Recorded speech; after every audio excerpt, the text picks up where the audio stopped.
Hello, everybody, and welcome back to another review slash reaction on my channel. If you've never watched any of my reactions before, the way this works is basically I take the CD, put it in my CD player, and I listen to it in real time.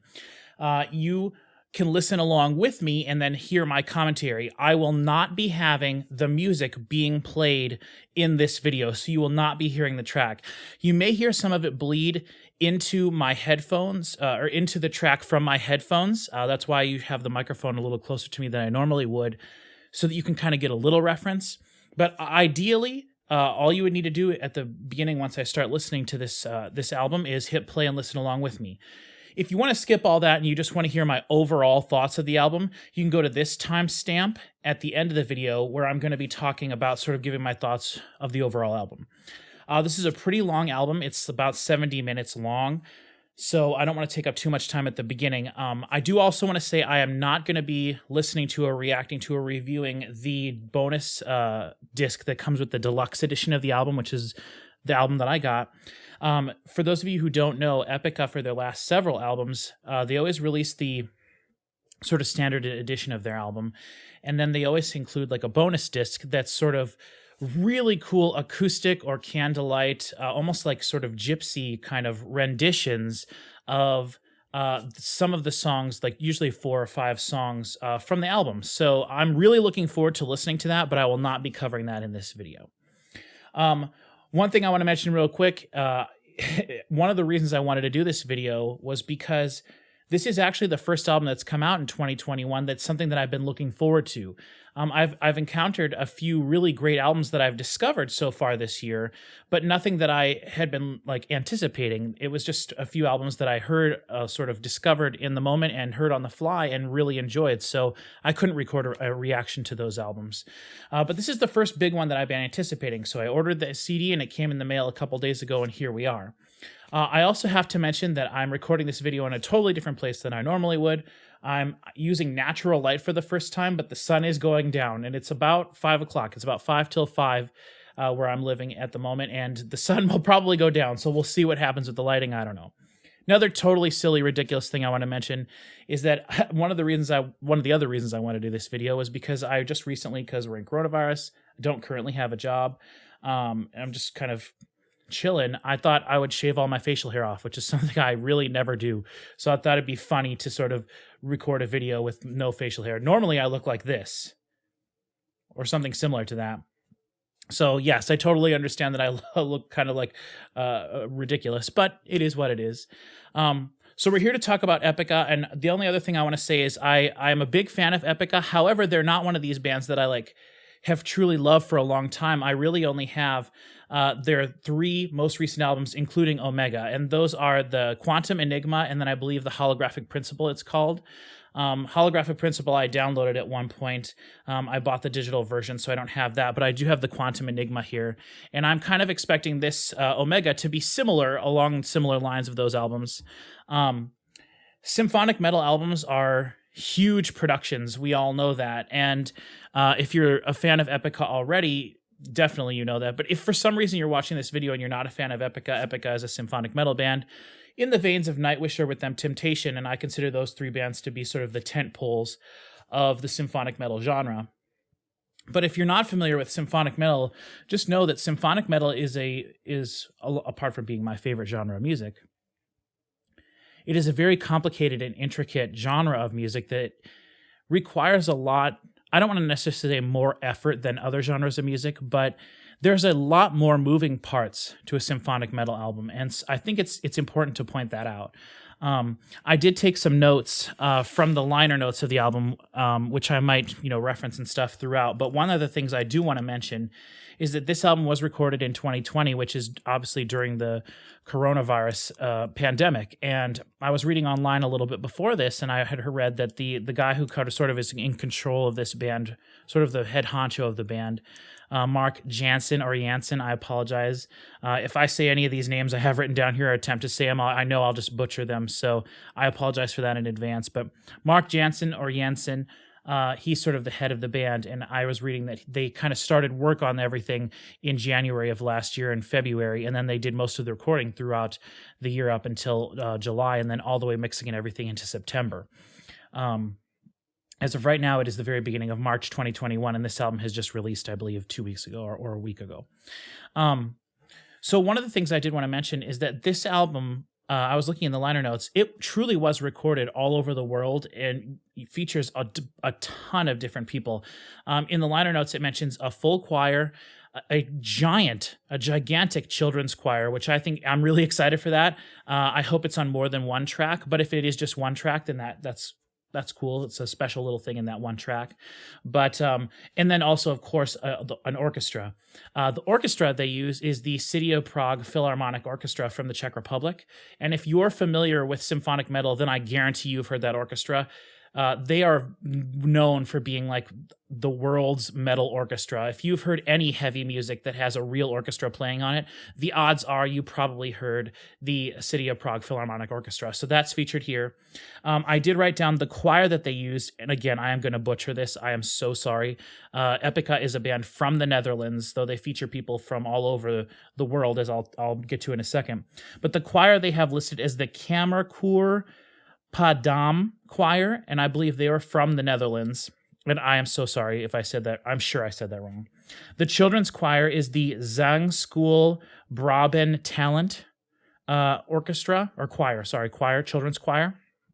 Just wanted to throw that out there and mention it. Another really cool thing that I did take note of from the liner notes of the CD were that this album was recorded mostly in the Netherlands, but there were also different pieces of audio recorded in Germany, Italy, the Czech Republic, as I mentioned, USA. One of the guys did sort of like a voiceover thing for a speaking part in Florida, actually in USA. Something was recorded in India, France, and then also in Canada. So that's, 1, 2, 3, 4, 5, 6, 7, 8 countries in total that I wrote down here that all contributed to this album. So I just want to take a moment to like truly appreciate the amount of effort and work that went into this album. I mean, I know it's going to be great before I even listen to it, but like, that's awesome. Like, kudos to Epica and any symphonic metal band or any metal band or band in general that puts all this effort into an album. I truly appreciate, and so I want to say thank you. Another interesting thing to note that I'm going to sort of pay attention throughout the album as I listen is that Mark Jensen, the person I mentioned earlier, he wrote 1, 2, 3, 4, 5, 6 of the songs, co-wrote one of them. And then the other members of the band each sort of contributed different things. Rob Vanderloo, Rob Vanderloo is the bass player. He wrote 2 of the songs. And then we have Cohen Jensen, and that's with 2 S's instead of the 1 S. He plays synths and keyboards and stuff, so kind of like Tomas Holopainen and Nightwish. He wrote one of the songs. And then we have Arjen van Wesenbeek, or again, I am totally sorry for the pronunciation. He wrote one of the songs. And then we have Isaac Delahaye, who wrote 3 of the songs, one of them co-written with Mark Jensen. So we have different songs co-written, or lead writer, I guess, for all of the songs is very different. So I'm going to kind of pay attention to that if some of the songs feel very different as we're going through the album. Lyrically, 2 of the people wrote the lyrics for this album in terms of like lead writers. Mark Jensen wrote for basically half the album, and the singer, Simone Simons, I believe that's how you pronounce it, Simone Simons, wrote 1, 2, 3, 4, 5 of the tracks. So Mark did the other 7. Or actually the other 6, because I think the first track I believe is instrumental, though I'm not sure. Let's see, anything else I wanted to mention? I did want to mention Joost van der Broek, and I apologize again. I'm just a country kid from the middle of the United States, from Nebraska. But Joost van der Broek, he produced, recorded, edited, and mixed a majority of the album. He did not record everything, like the orchestras, choirs, things like that were recorded elsewhere. And I believe Simone's vocals, Mark's vocals were recorded elsewhere. He may have had a hand in those as well. I'm not positive, but he is credited with all those things. Again, producing, recording, editing, mixing the album. Dude, props to you. I have read your name in other metal albums before. I'm excited because I know that it's going to be great if this guy's working on it. The other thing I wanted to mention is the orchestral arrangements. We all know that symphonic metal is not just metal, it's metal with classical music mixed in. The orchestral arrangements were done by Joost van der Broek, and then basically co-orchestrated or co-arranged with Cohen Janssen, the synth and piano player for the band. And then also just Epica was also credited in the liner notes as well. So I assume everyone kind of had a little bit of input, listening and kind of giving ideas. So I just wanted to throw all that out there. I'll kind of keep track of things as we go. I apologize this intro is so long. Let's see. So let's just get into it and listen here. While I'm getting this ready, one thing I want to mention is that the slipcase for this album is the best quality slipcase CD case I've ever seen on one. And I have close to 1,500 CDs. This is the best. It's like double width. It's very nice. The material is very nice. I know that's totally a silly thing. It doesn't really matter to most people, but I really enjoy the physical aspect of all of this, so I appreciate it. Let me see here. I think I am ready. I have my Kool-Aid, which I want to mention. I'll be drinking that throughout the video. Got my headphones. Let's just hit play and get started. Like I said, this is a 70-minute album. Please feel free to skip through. I will also put on the video somewhere in the corner what song I'm on. So if you want to listen to a specific song, feel free to just like skip through the video till you get to that song. I'll try to put in time codes too. But all right, I am hitting play. If you're listening along with me on Spotify, or if you have your own copy of the album, I'm hitting play now. I'll let you know when it starts because my CD player has a tendency to kind of... It is starting. We're 3 seconds in. So right off the bat, we have piano starting the album off, which is nice. Epica is a very heavy band. As I believe I mentioned that already. Flute, that's very nice. Flute coming in. This song, I should mention, the album has the lengths of the songs listed, which I really enjoy when albums do that. This song is only 1:38, so I assume this is sort of the intro to the album. I'm hearing a couple of like pops in there. It sounds almost like an electronic pop. Definitely something that I don't think is supposed to be there. It could almost be something, I mean, it sounds electrical to me, but it could be just even the conductor hitting the stand with his baton. I don't know. But there's definitely some pops in there. That's interesting. I don't think that's supposed to be there, but whatever. It's building the tension. Quality sounds great. We're at 1:25. Orchestra, or a choir.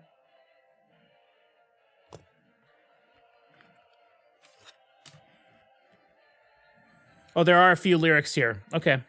So this track is Alpha Antiludium. Okay, now we're into the first real metal track, Abyss of Time. Countdown to Singularity. All these songs have like additional lines to them.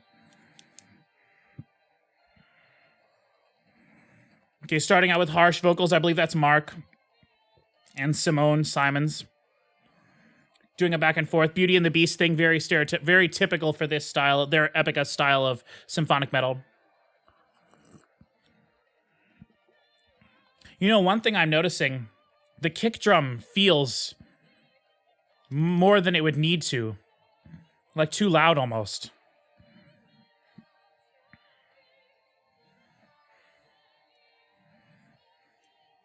You know what? Actually, I'm not gonna stop the song, but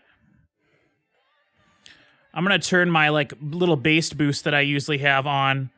I've been listening to music for probably 5 years using this thing, if not more, and I never adjust that, but I'm gonna turn that off. That's a little bit better. I think the kick is too loud. I'm gonna just say that. But I don't want to focus on that. That was the first chorus. Song structures is something that's very important to me, so I definitely pay attention to that as we go through. That's the first chorus, and it looks like, as I'm looking at the lyrics in the book, which I said I looked at the book previously already to kind of take some notes. I love that they have all the lyrics here. It looks like there are 3 choruses in this, so I'm happy about that. I like a ABA sort of structure, sort of cliched, stereotypical structuring for music. One of the great things about Epica and these symphonic metal bands, they're not afraid to have longer songs to stretch that out and add additional sections in. But I love it when bands go back to the chorus, go back to the refrain, repeat things. Pre-chorus here. Going into the chorus, yep. I like the background vocals. The sort of echo. We have male vocals additional mixed in there. Big choir doing things.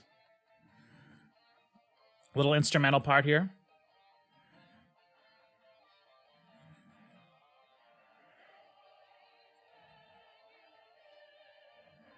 Simone doing a little bit more operatic style. A lot of background vocals. You can really hear the choir here. Okay.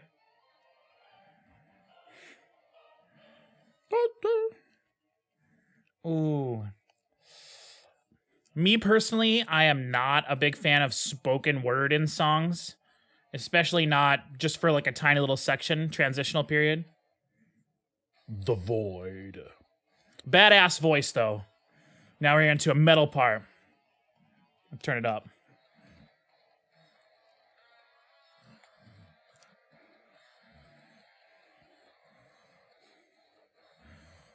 Those triplet chugs. Triplet, triplet. Triplet, triplet. Very heavy. Big choir. Now we're back to the flute. Callback sort of to the intro of the album. Lush strings. The album feels very dynamic to me, which is almost maybe one of the reasons I feel like the kick is a little too loud. I've kind of stopped noticing that, but we'll see. I mean, the kick sounds fantastic. I just feel like it's maybe like 2 dB too loud, which can be a pretty big difference, a pretty big deal. But I'm going to try not to focus on that anymore throughout the album. Just mention that. If it bothers me more, I'll bring it up. But okay, into the third chorus. I really like that echo vocal in the chorus here. Epica to me always seems like they're a lot more of a serious band, or that they take themselves a little bit more seriously. Maybe that's the wrong way to put it. I feel like their music has not necessarily more substance, but there's certainly not a lot of poppy elements to this. Like, it does feel like something you should take serious when you're listening to, especially the sort of like overarching themes and these very complicated sort of metaphysical messages and things, which I don't really pay attention to that much. I apologize if you're here thinking that I'm going to break down the lyrics and like all that. I'm not going to do that. That's not my jam. Big build at the end here. Oh, awesome ending. So great. Oh, I love it. Okay, we're going to be on track 3, I believe. Now, okay, this is Skeleton Key. So those first 2 tracks were written by Mark Jansen. They were like lead written by him. But this album, or this song, is one of the ones that was written by Rob Vanderloo, one of only 2 on the album, this track and track 9. And this is one of the songs where Simone did the lead writing on the lyrics for this song. But we're starting out with sort of the Latin again. I believe it's Latin. Big choir. Yeah! Ooh, that's a good riff. I love it. Half time, half tempo. Ooh. Ooh.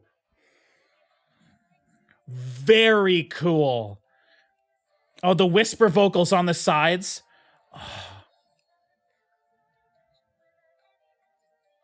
Oh, that is awesome.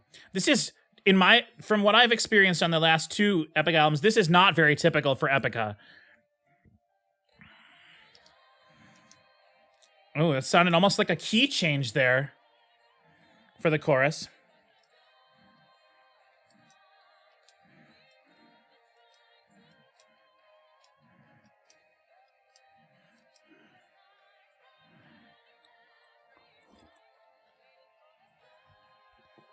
Her voice is very close. I really enjoy the production of this so far. There we go. I don't want to look at the lyrics. I want to focus on the music. You know, one of the things with symphonic... Oh, we're back to the... Oh, the whispers on the sides. Oh, that is... Oh, it's so good. What I was going to mention was... One of the things about symphonic metal is that there are different ways to approach it. Different bands have sort of different ways. And one of the more common ways to do it is to sort of, and what I'm talking about is the mix between the orchestra and the choir and the metal aspect. With any metal or heavy music, there's always a bit of a difficult balance. How do you balance the heaviness of the music with the vocals, whatever the vocals are? It's much harder to balance heavy music and clean singing vocals. It's easier to balance harsh vocals, harsh music. Those things go together more naturally. But when you have someone like Simone singing over a heavy riff, it's not necessarily very easy. I feel like I'm yelling because I'm listening so loud, but whatever, I don't care. I'm going to blast this album. Sorry. When you add in an orchestra, which is a very acoustic sounding sound, like it's recorded in an actual space with air, you can have issues balancing those things, the subtleties and the nuances of an orchestra or a choir with the intense heaviness of the metal. And so it sounds like what Epica's doing here, the guitars are not super tinny and high frequency. It almost sounds like they have a low pass filter at like 1,000 hertz maybe, and that could be way off. But what I'm saying is the guitars are mostly mid-range. And the higher... Oh, there's the children's choir. I'll get back to that in a second.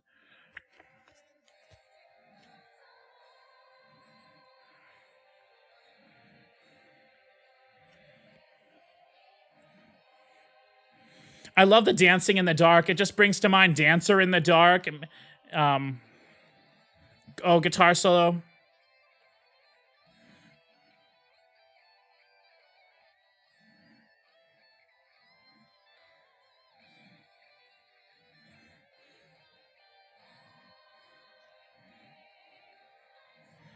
Back to the chorus. For the third time, thank you, Epica, for doing that. I'll also have to shout out the picture in here, and I don't think I can... Maybe I'll try to zoom in on that, but picture in here is very intriguing. I don't know if that's Simone. It could be. I don't know her well enough by seeing her to know if that's her, but there's several pictures of women throughout this. There is one picture of the band at the end, but it's individual pictures of them. Based on that picture of the band, I would say it does look like it's Simone. Interesting picture with like having pieces of her floating away with like a little key or like a keyhole. Song called Skeleton Key, so contextually. Okay, that's track 3. My favorite track so far. That's awesome. Now we're going to track 4 right now. Oh, and this is Seal of Solomon. So this one might have a bit more of the sort of Indian influence. In the liner notes, they were mentioning that some of the stuff was actually recorded in India, which I think is really cool. And it even actually mentioned, what did it say? It says, Indian ethnic instruments recorded at Sandeep Banerjee's, and I'm sorry, studio in Kolkata, India.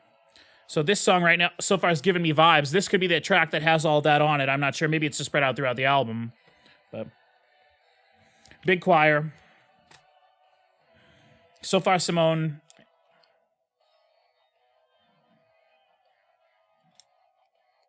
Great riff. Oh, and the stabs of the orchestra and the rises. Very cool. I love that Mark Jansen. I love his guttural growls. Very heavy.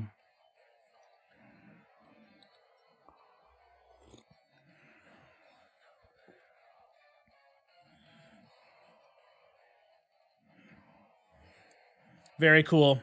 Little breakdown there. There goes Simone. So that's one of the interesting things about Epica is that you can listen to half a song and Simone isn't doing her lead vocals. They use the orchestra, the choirs a lot. And on previous albums, to me, I've almost felt like I wish there would have been a little bit less of that and a little bit more of Simone, just to give me like a lead vocal feel on some of the songs. Sometimes with their music, it just feels like she's only there to really do the verses. I believe this is the chorus.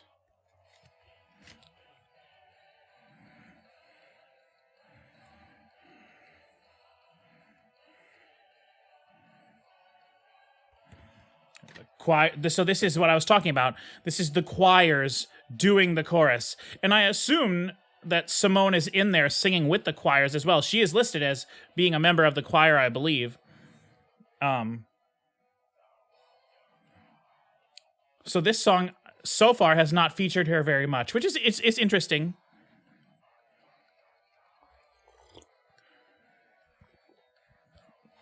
I'm always a little bit more drawn to the heavier aspect of Epica, but on the other side, I love their ballads. Canvas of Life off of the Quantum Enigma, one of my favorite symphonic metal songs of all times. Both the acoustic version and the original album version.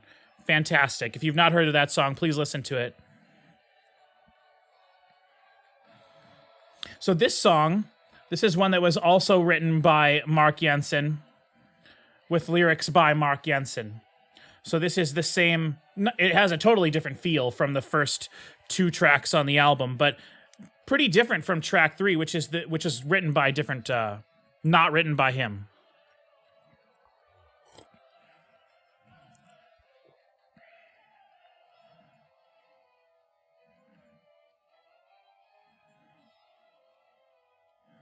Love the strings. There are specific, oh shoot, what do they call it in music theory? The distance from note to note. There are specific movements you can make from specific note to a note. I can't think of the terminology right now, but there are very intentional ways you can write music to make it feel certain ways. And I remember in music theory class learning that there are intervals. That's the word. There are certain intervals that make it feel sort of ethnic, or ethnic is a tough word because that could mean anything basically, but make it feel more sort of Indian or Egyptian almost. And this song has that. It has that feeling to it. I believe there's also a specific key, but I'm sure this is in like drop C or D or B. I'm not sure how low they go. Probably not lower than C.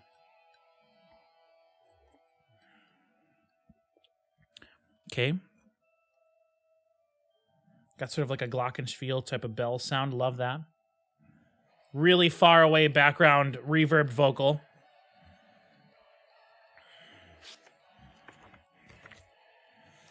I really don't want to focus on just listening to or looking at the lyrics, but based on this, I would say we're in the final chorus.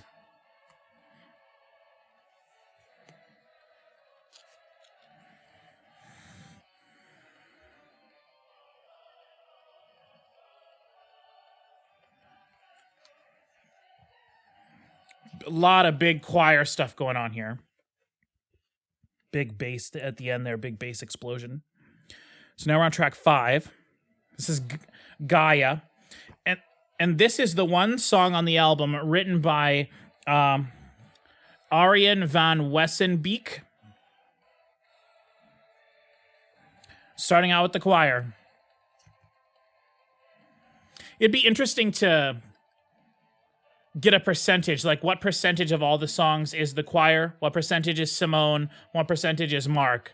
I'll bet the choir is a majority of what you're hearing in terms of vocals.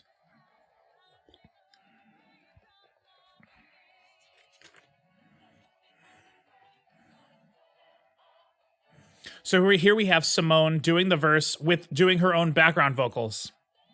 It's not the choir adding on. It's her, which makes it feel a bit more personal.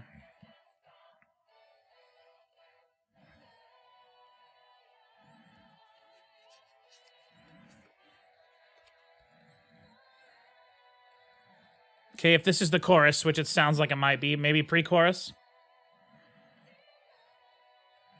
Halftime chorus, half-tempo chorus.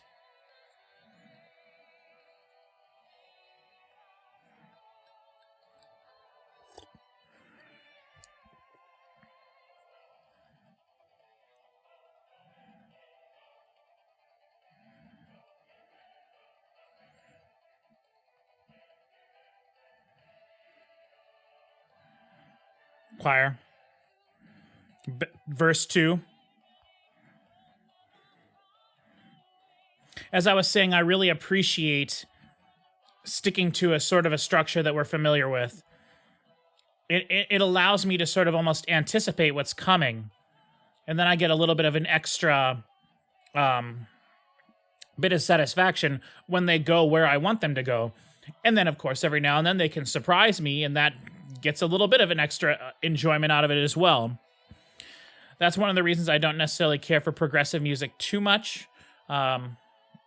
I like to be able to sort of see the road ahead of me, know where I'm going.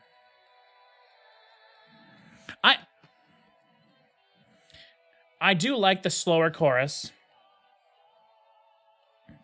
It feels more soaring. Oh boy, here we're going into the bridge. Ba-dum bum ba-dum. Yeah.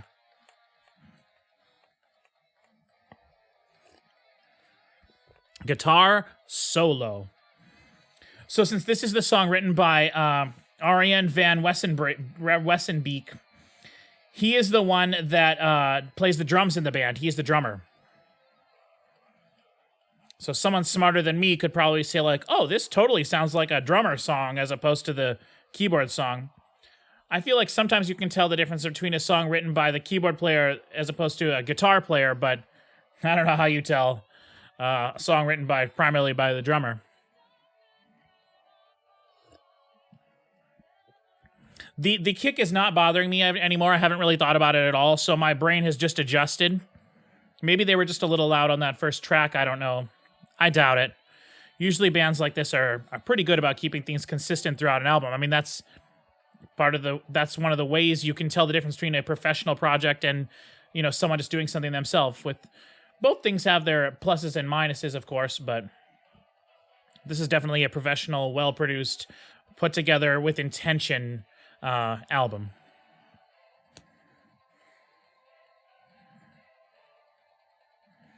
There's, I believe, Simone doing like a high note over this, while you have the stabs of the chorus, and then just the 16th notes or however many of the double bass and the guitar, palm muted guitar.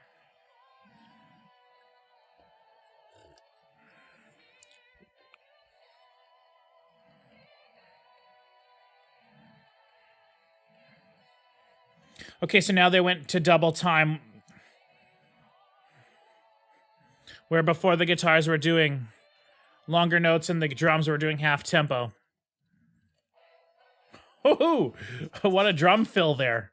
A drummer song indeed. Okay, track 6.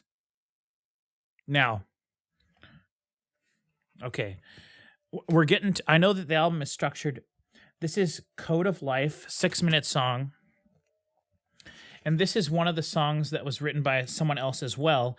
This one was lead writer was Cohen Johnson, the piano player. And this one, looking at it, looks like it has. I'm sorry if this is wrong, but it looks sort of like Arabic or Arabic sort of writing. it's a symbol-based language. And I could definitely hear that influence with a lot of extra percussive elements going on now.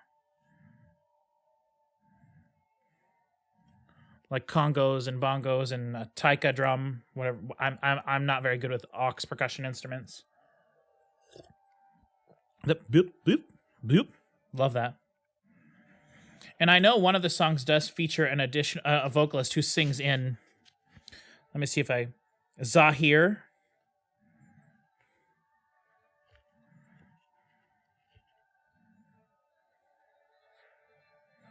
Zahir Zargadi. The Arabic vocals. Okay. So, or Arabic. I apologize if I'm saying that incorrectly. The Arabic vocals. Love these strings. It automatically puts you in the location. I'm just thinking of Assassin's Creed Origins right now.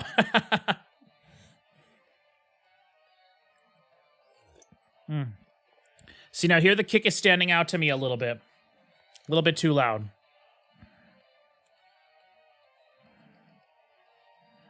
Snare doesn't have a ton of high frequencies in it. It's more of a mid-rangey snare.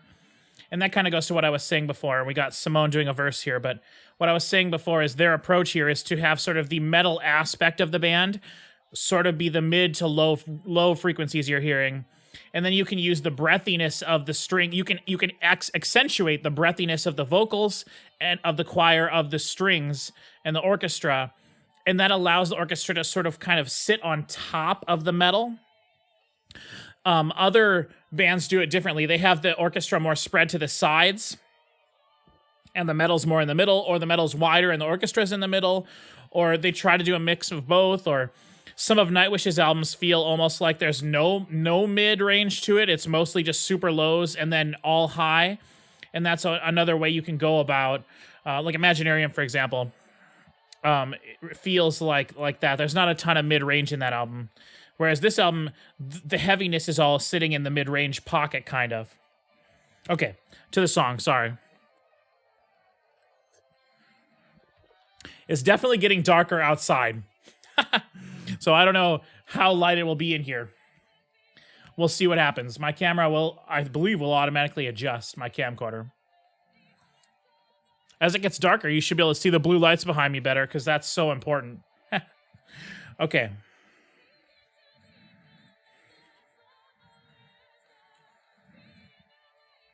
So she has multiple layers of vocals going on here. A constant harmony.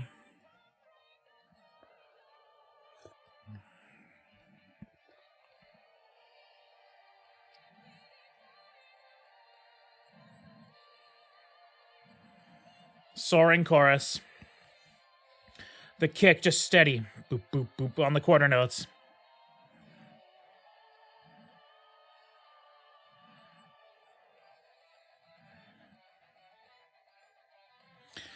The riff is moving around quite a bit, which is is nice. Feels more like a lead vocal or a lead guitar riff rather than just a chuggy riff.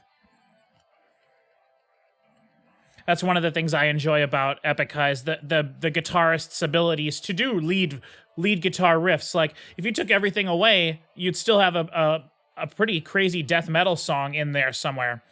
A lot of the bands, like Within Temptation, for example, they rarely ever do anything higher up on the neck of the guitar. Their guitarist's primarily function is to be chuggy and heavy, and that's great. I love that. That's just one of the things that sort of separates these different type of symphonic metal bands. You know, Juka doesn't play a lot of lead stuff other than in solos for Nightwish, so that's just sort of another way to think of it.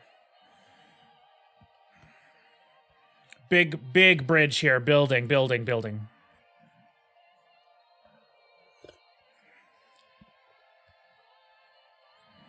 Background vocals really nice. Layers of vocals going on top of each other. Feels like waves almost, but still with the clear lead vocal in the middle. Ooh, now we got heavy.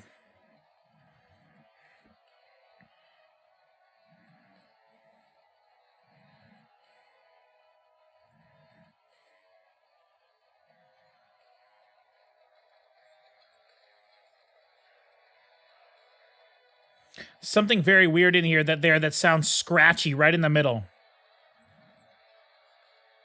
It's some sort of an acoustic instrument. I hate it. I hate it, and I don't think it belongs in there, and I'll tell you why. It is primarily a high-frequency instrument, but we are not hearing the highs. We are just hearing the of it. So you get the same feeling from a stupid hurdy-gurdy, some dumb instrument that just... Okay, no offense to hurdy-gurdy people. I am a big fan of Alluvieti, like I said. But sometimes when you throw a hurdy-gurdy into something, you don't actually hear the hurdy-gurdy, you just hear the buzzing sound. Okay, sorry, I don't want to focus on it. Track 7. We're getting to track 8, I believe, is like the giant 13-minute song. So this is track 7, Freedom, The Wolves Within.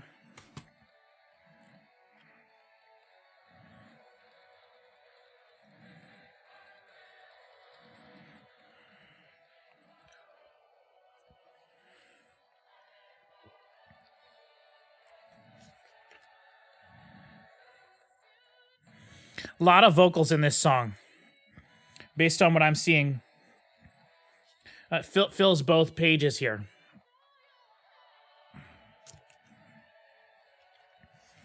I had this to take notes if I needed it, but I really don't. Not doing it this way. I was originally going to record this video differently, and I couldn't figure out how to do it, so I'm sticking to the formula that I know. Actually recorded the intro several times, and I was just like, this is not working. That's why I can't really remember the things I said in the intro anymore, because I did the intro 3 times.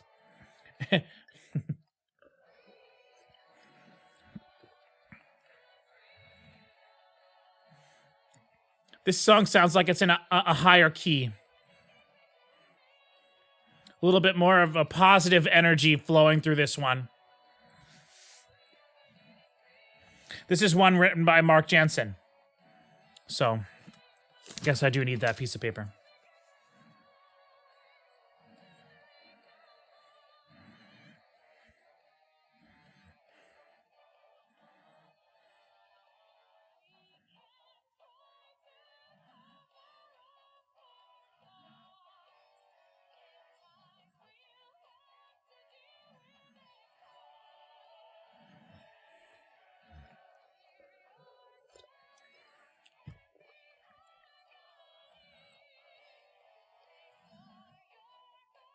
See, now for these verses, she's adding a harmony vocal only to accentuate certain parts. It's not constant.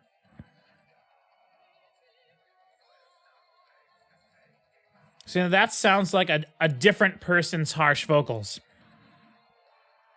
Which Ariane Van Wessenbeek, he is also listed as doing some of the harsh vocals. So maybe that was him there. Or it could have been Mark doing it in a bit of a different style. As I said, this song does feel like it's in a bit of a higher key than some of the previous stuff. This song does have a bit more of a poppy vibe to it. But that's nice. Not everything needs to be so overly complex that you have to sit and contemplate it for 20 minutes afterwards to just sort of get something from it. Sometimes it's nice to have something just handed to you that you can enjoy. Choir coming in.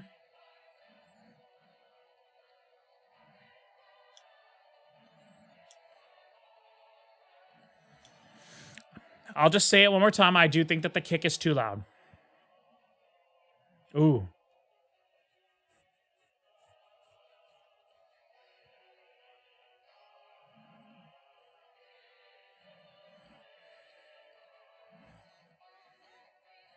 Oh, okay. I thought it was going to kind of explode into heaviness, but instead, Simone came back in.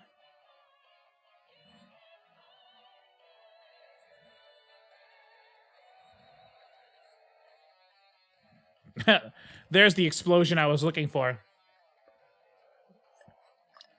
But that's what I'm talking about. They threw in a section there that I didn't really anticipate. And then they went where I thought they were going to go initially. And there's a little bit of an instrumental part here. We got some... I love those, the builds and the strings, the rises and the stabs.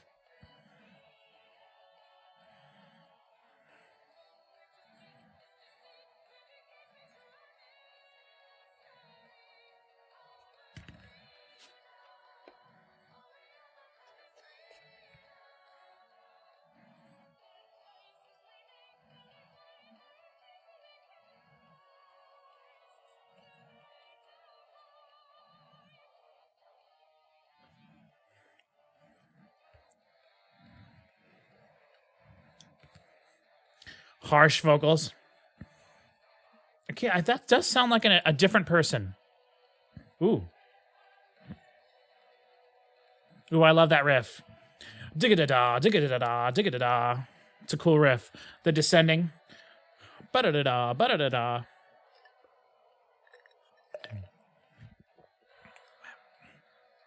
Love it. Ba-da-da-da, ba-da-da-da, ba-da-da-da.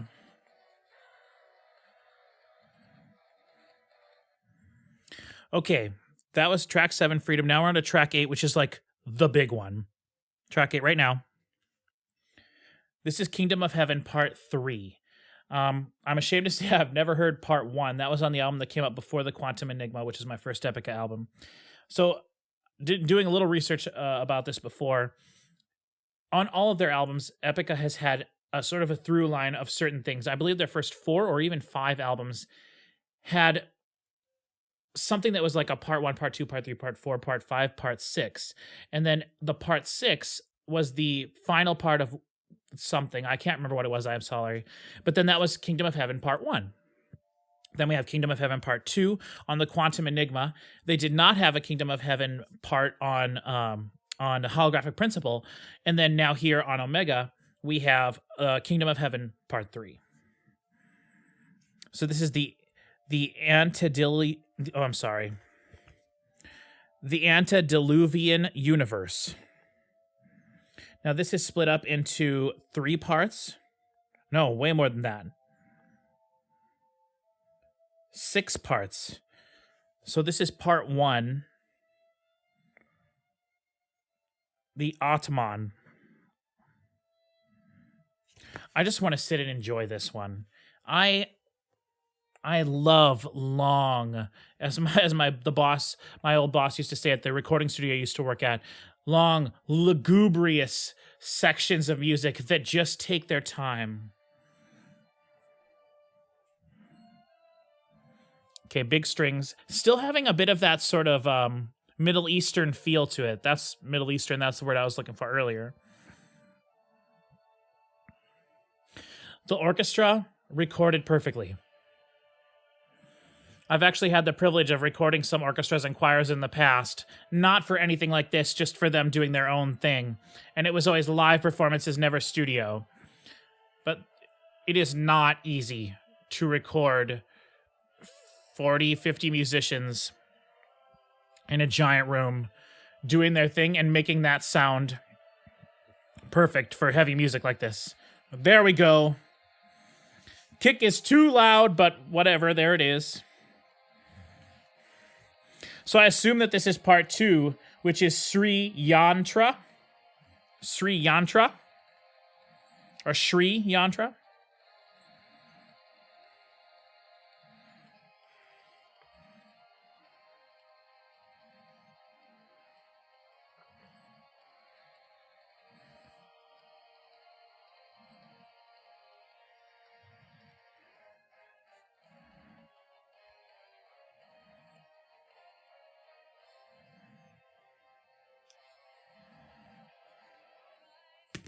Okay, Simone. So we'll call this verse 1.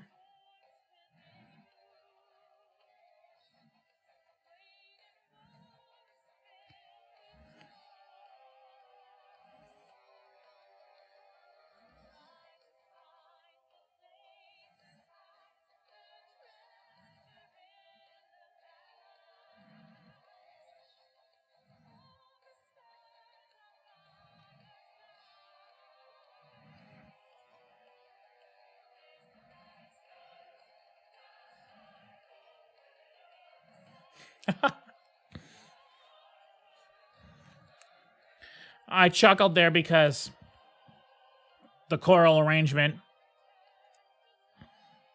very Epica.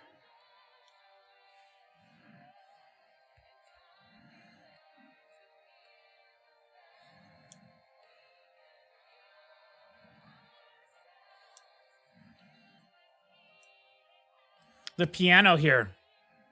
You can really hear the piano. That's very nice.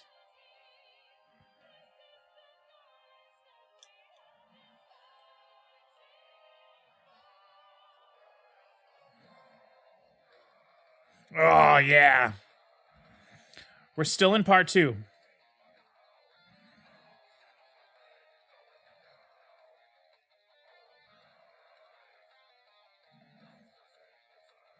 Sorry, I'm looking along with the lyrics. That's how I know which section we're on. Okay, then I guess this would be considered verse 2. I really hope that there's a ballad on this album. As I mentioned, Canvas of Life earlier. And things like Meadows of Heaven from Nightwish, Creek Mary's Blood, Fire and Ice or Ice and Fire from Within Temptation. Those long songs that allow you to take full 100% advantage of the orchestra, of the strings, of the beautiful female vocals, the long drawn out songs that don't have the metal elements to them. I hope we get some of that on this album. We haven't gotten a ballad yet.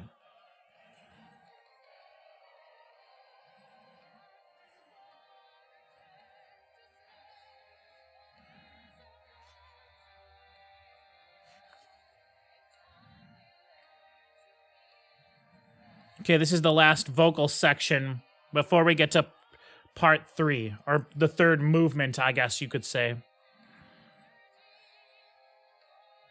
Now, this song I was going to mention is one of the 3 on the album. The only one co-written by Mark Jansen and Isaac Delahai, but it's only the first song primarily written by Isaac Delahai. There's track 10 and 12 are also his songs. Okay. Now we're in the halls of Amenti. There's only one lyric listed for this. Deep within the heart of earth. Deep within the heart of earth lie veiled for men the halls of Amenti. Lie veiled for men the halls of Amenti. So we got piano going on here. That's nice. And Isaac Delahai, I should mention, is the lead guitarist, and he also plays the acoustic and classical guitars for the band. So he's one of the primary writers of this song, along with Mark Jansen.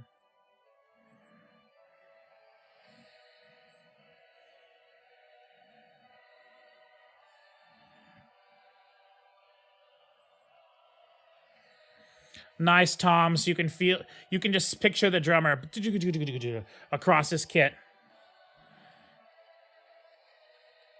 Ooh, didn't expect the double time. No, we could be in the duality section. I'm not sure when it's going to switch. So if we are, we could be in the 4th movement already. Duality. Love the riff.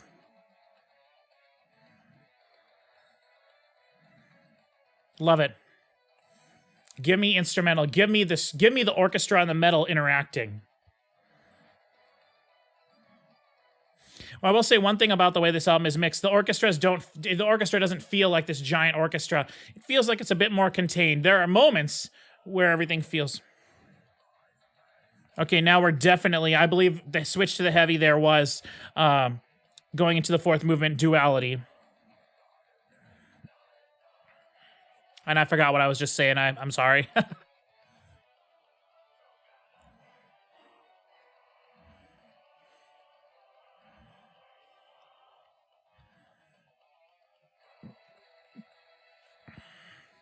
Yes.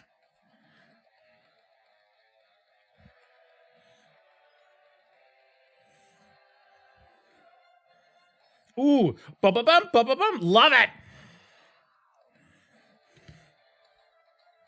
Ooh, the marimba. Or the xylophone. Oh, this is great. Oh, my goodness.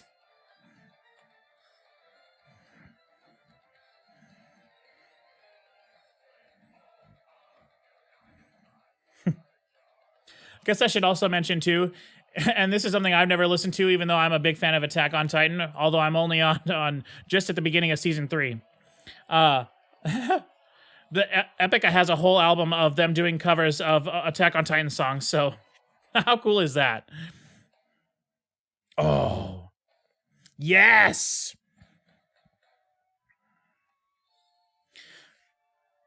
Oh, yes. The children's choir, yes, give it to me!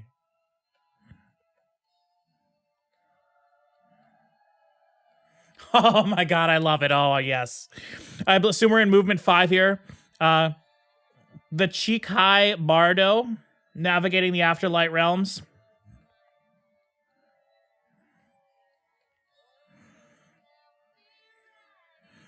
Dude, this screams Nightwish. This part is so Nightwish, I love it. Specifically Imaginarium Nightwish. And I mean that as a compliment.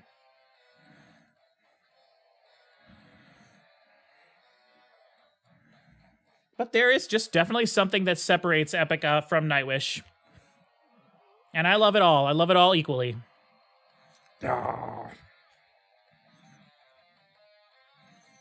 Oh, yes. Much more technical.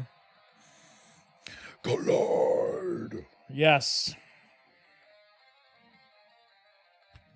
Dude, those string players. Oh, give me a thrash. Yahoo! Oh, yes.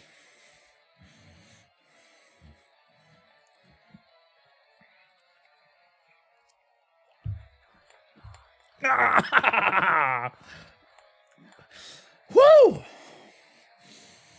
Oh, guitar solo. We could have switched. We switched keys there, it felt like. I'm gonna say I think we might be in the 6th movement. Maybe not yet. Probably not yet. Harmonized guitar solos there. Keyboard solo! Woohoo! Yes! Give me that keyboard solo. Bring it in. Now we're getting to Amberian Dawn a little bit. Harmonize them.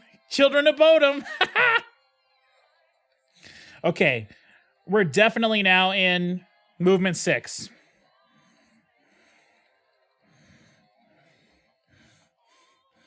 Oh, I just feel giddy. This is so great.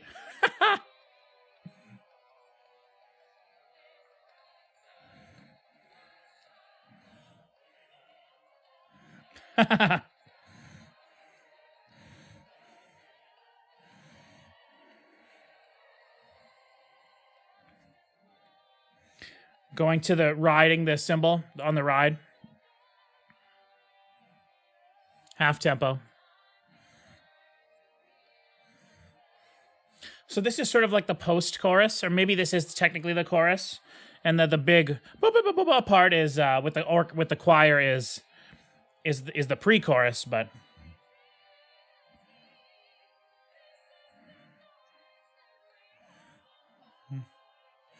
we got a low harmony from Simone there.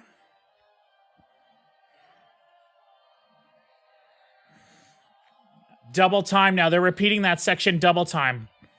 They did this on a song earlier. It might have been the song before this even. I don't remember because, oh boy, we've been on a ride here.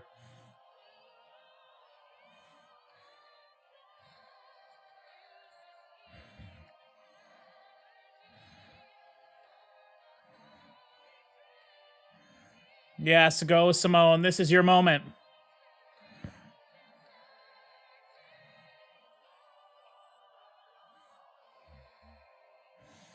Whew. And then an explosion and some chimes.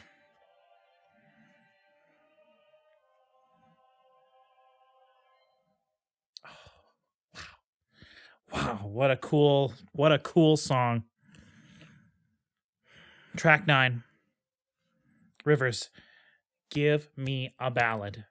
We need something to cool down after that. My eyes are like more moist than they normally are there.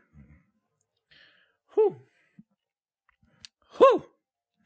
Okay, so this is Rivers, which is track 9. This was the other song written by Rob Vanderloo. And this is also Simone on primary lyric writer. We got piano going. Rob Vanderloo, bass player for the band. Just to point that out.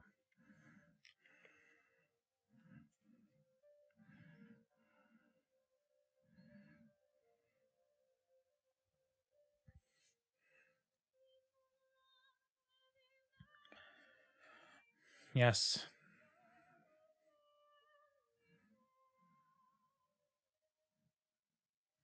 Yes, I love it. The echo vocals. I said a minute ago that was Simone's moment. This is Simone's moment. This song. Yes.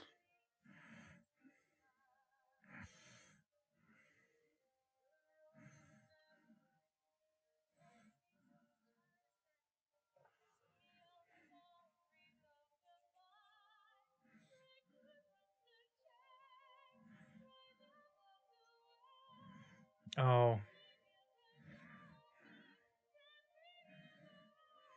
Now this reminds me of Within Temptation.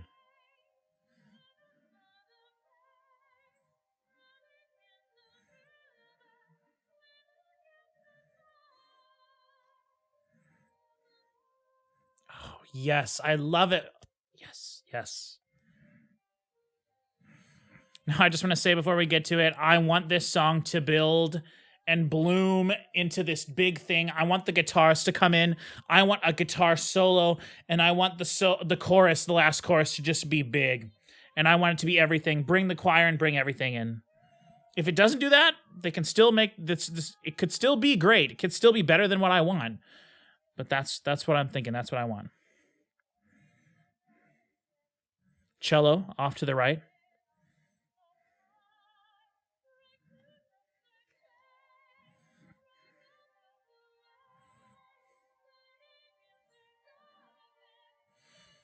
The way she sings Darkness there, that is very Sharon Den from Within Temptation, who is a huge fan of Lana Del Rey.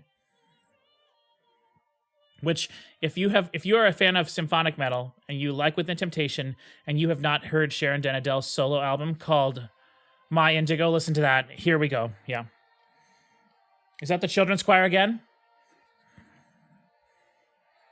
Whenever I hear a children's choir in metal, it makes me think of Sentenced, a fantastic band that if you're not familiar with, please go listen to their last album, the Funeral album, Sentenced. That's what children's choir in metal makes me think of.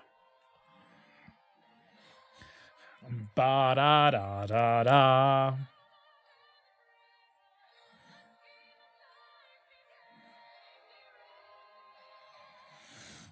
Oh, I love that. Ba-da-da-da-da.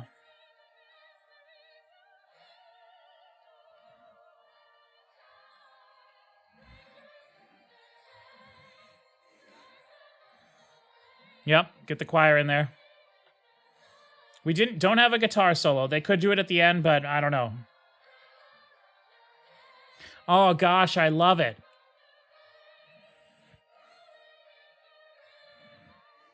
Is there an acoustic version of this? Yes, an acapella? Give it to me, yes. Oh yeah. Ba-da-da-da-da. Great melody. Classic. And then she just fades away. Yes, this is what I want from a symphonic metal ballad. I kind of hope that there's one more of these on the album, though I don't know. We're already on track 9. We've only got 3 more tracks to go, so I doubt it. They probably don't want to end the album with that. They want to end it on something big. Whew, yes. And then come right in with the metal. Track 10, of course. That is Synergize.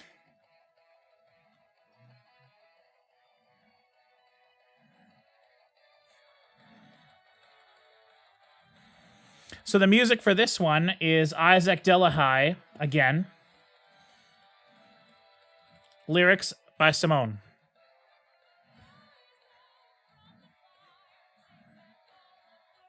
Okay.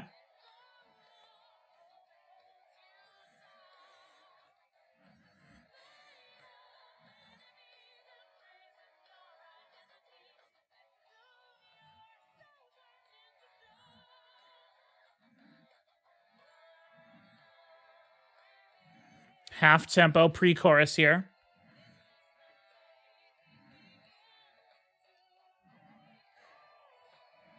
Ooh. There was like a weird synth thing there.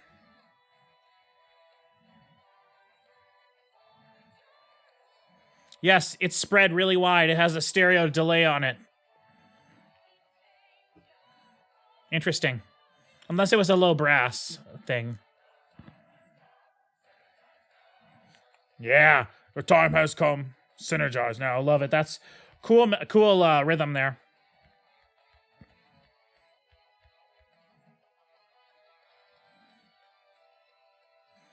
I'll definitely say this album... See, no, it's so funny. But when I saw the name Synergize, I thought, oh, okay, we're getting a little amaranth now. That is what this verse sounds like. Very amaranth. I love it. I love it, though. I love it all.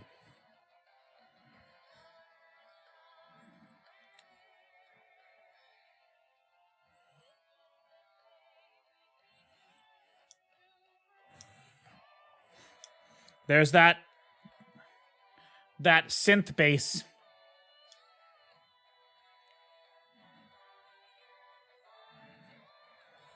Yep. Which it's funny because that's also something that Amaranth would do, so.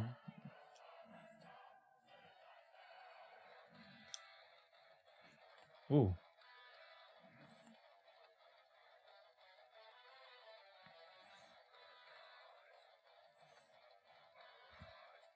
Interesting riff.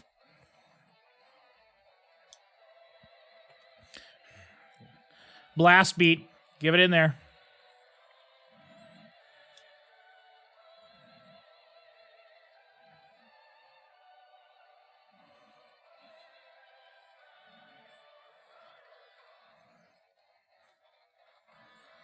That's such an interesting... There's some interesting guitar notes in there. Like, not really squeals, but there's something interesting in there.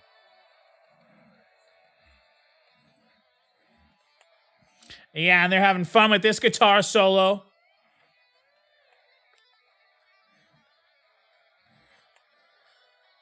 You gotta let the guitar players have fun too, you know.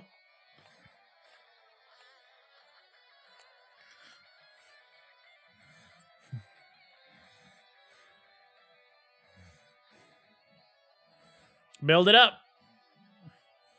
A little bit of a harmony part in there.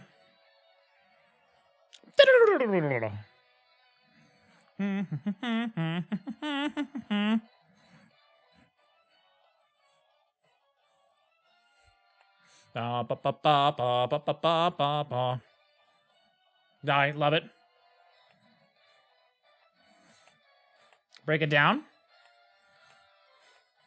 There's this marimba or the xylophone in it again. Break it down again?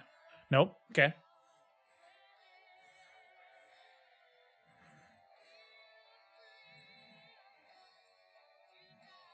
Oh, we have a few more sections. I thought we were near the end. Song's 7 minutes long. Heck yeah.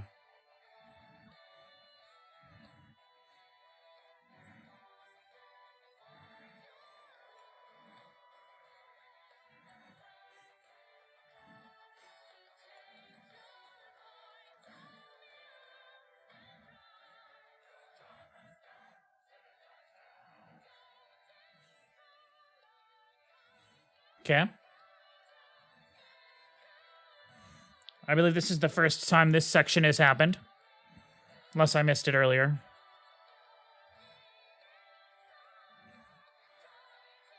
I wonder where the song's gonna go. Back to one of the heavy riffs from the bridge.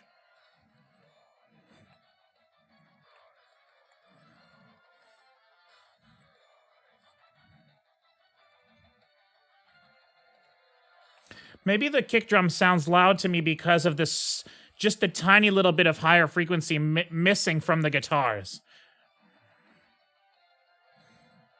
Definitely think the kick could be lowered in volume, though. Okay. We're at 5 minutes, 45 seconds. We got a minute and 15 seconds to go. Flute.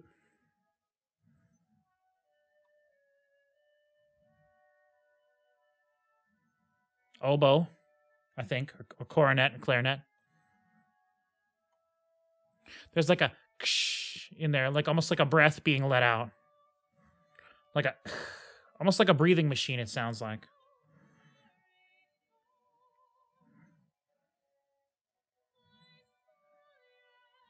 I love this, a song with an outro. Ooh, she's getting up there.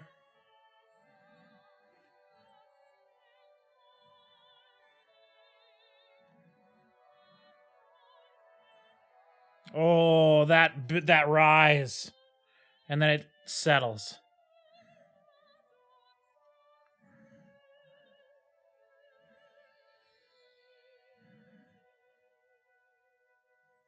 Little chimes.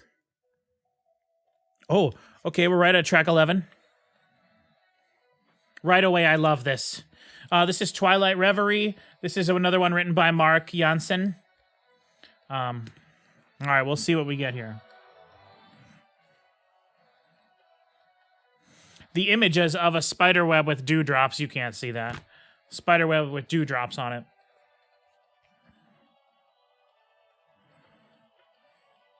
It very much felt like a continuation of the previous song, so we'll see what we get.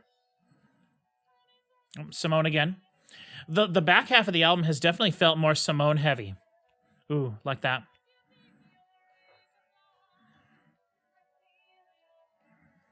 Oh, those lights behind me are kind of getting annoying, huh? Turn them red.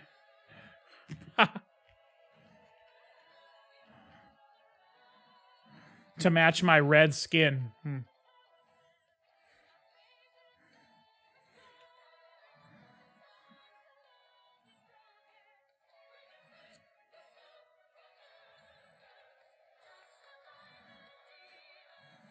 Big chorus, powerful chorus.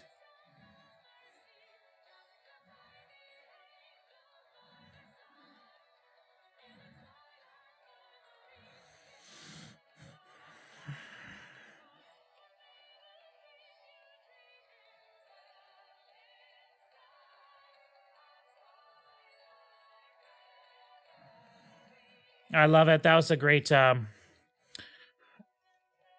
satisfying conclusion to that section, ending on the vocals, having a beat to breathe, and then going into the verse 2.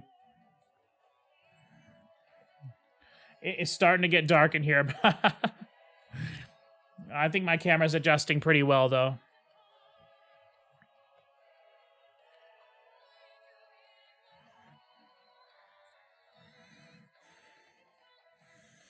Oh, bum, bum, bum. Oh, bum, bum, bum.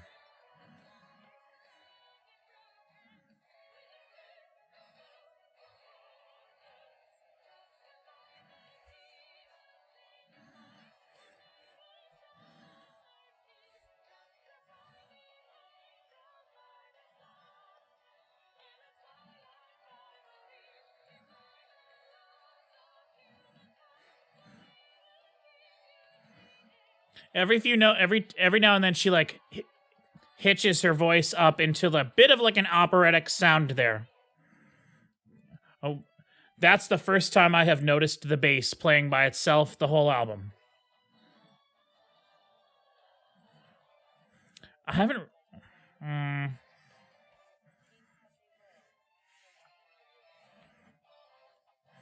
Interesting that track 2 and track 11 on a 12-track album are the ones that have the speaking vocal parts. It's almost like it's going circle theory. Now, this definitely sounds like not Mark's screaming vocals. So it could be Arjen, Van Weezenbeek.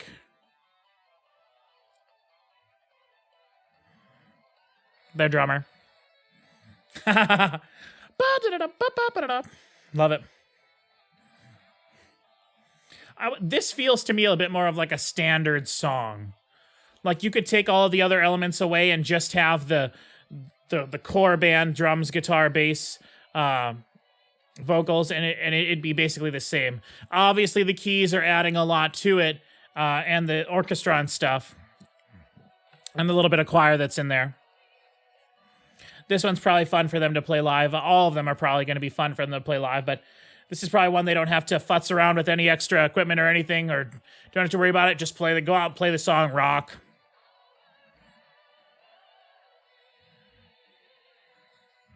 All right.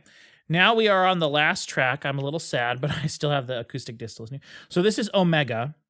Now this one also is split into parts. We're in it right now. This is 3 parts. This is Omega, Sovereign of the Sun Spheres. This is movement 1, the Omega Point. I was actually wondering, based on my circle theory comment from the previous song, I wonder if there's callbacks in this musically to the first track, track 1.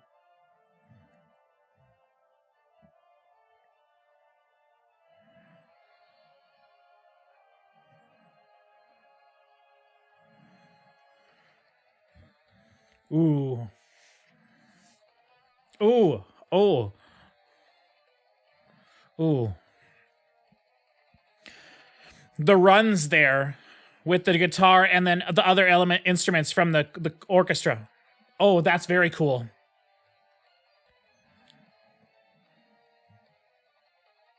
Ooh, that's neat. I think it's a harmonized run, which is why it sounds so interesting to me. Okay, with Simone, first verse. Oh, by the way, that means we're not getting a ballad for the last song on the album, and that's fine.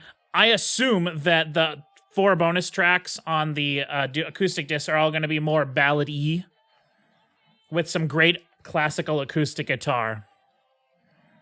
Much more intimate sounding.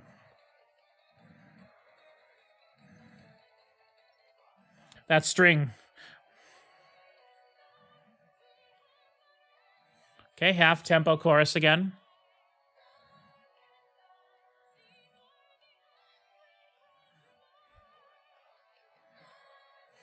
I'll bet you at the end, when they do the chorus, they do it a second time and it's up tempo.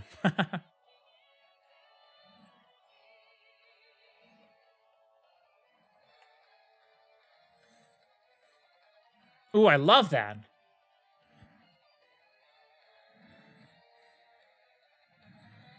I believe I hear a marimba or the xylophone in there. Oops, I hit the mic. Sorry.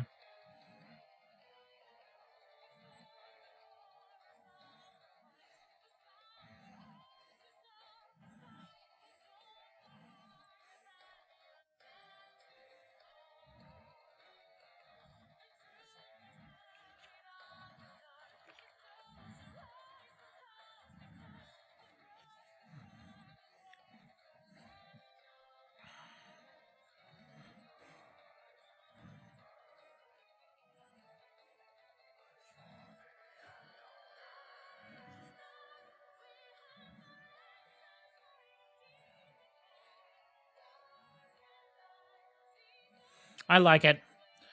Having the chorus be the accentuated vocals doing a phrase, then Simone by herself, and then everything kind of coming back.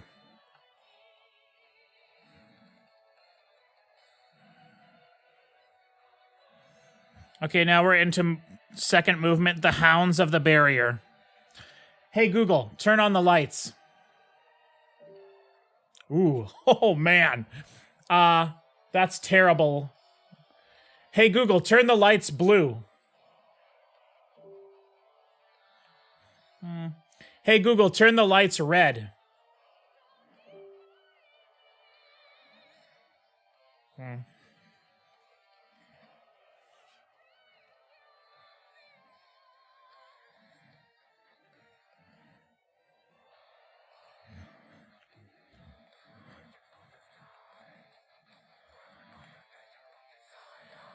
Okay, that doesn't sound like Mark Jensen's vocals.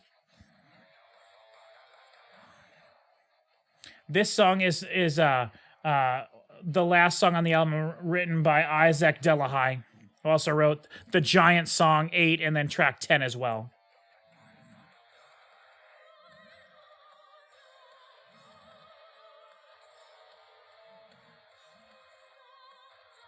Okay, so we just switched over to movement 3. Guitar solo.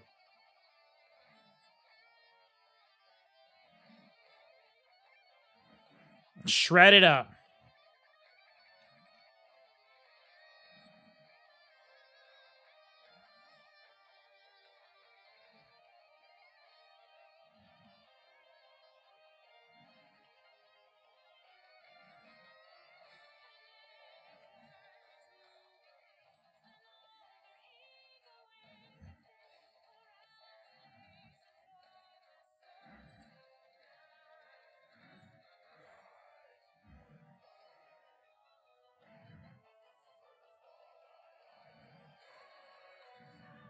Okay, it's still half tempo. We'll see if I'm right and they pick it up. Maybe they'll do it halfway through. Or they won't do it at all.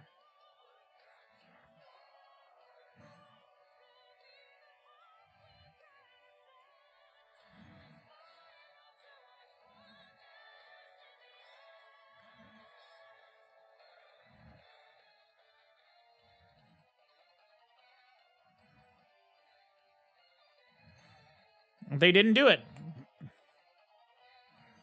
Back to the intro riff, though. Okay.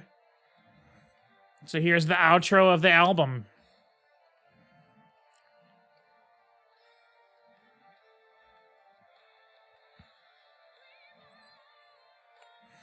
Simone giving us the outro.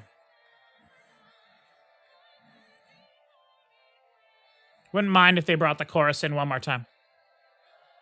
There we go. Yes.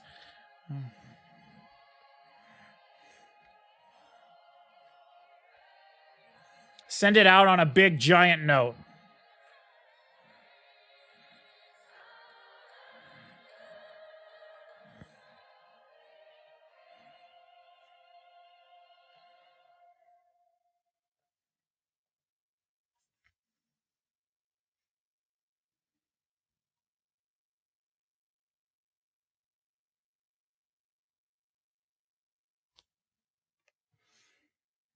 And that's it.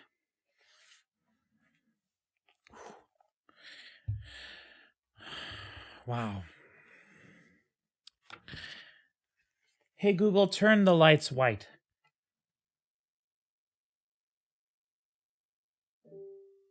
That just is such terrible lighting. Well, that's all right. It's a truly special thing when you get to sit and listen to one of your symphonic metal bands that you enjoy an album of theirs for the first time, because we all know that it doesn't happen very often. Most of these bands in the symphonic metal genre are on a 4-year schedule. And, you know, it means you got to wait quite a while before you can enjoy a new Nightwish album, a new Within Temptation album, a new Epica album, a new whatever you want to say. So having something like this is really special. I love the album all the way through. I do still think that the kick was too loud throughout the whole album. I think it was a consistent thing. It really helped for me to turn my, it's called clear bass, I think, on my CD player. To turn that down helped it, but I shouldn't have to do that. As I said, I've been listening to music on this thing for probably actually 10, 15 years more, rather than just the 5 I mentioned. But that is an issue. If I were listening to the album on some sort of a system that had a lot of bass, I would definitely have to turn it down, I think, because there was a lot in there.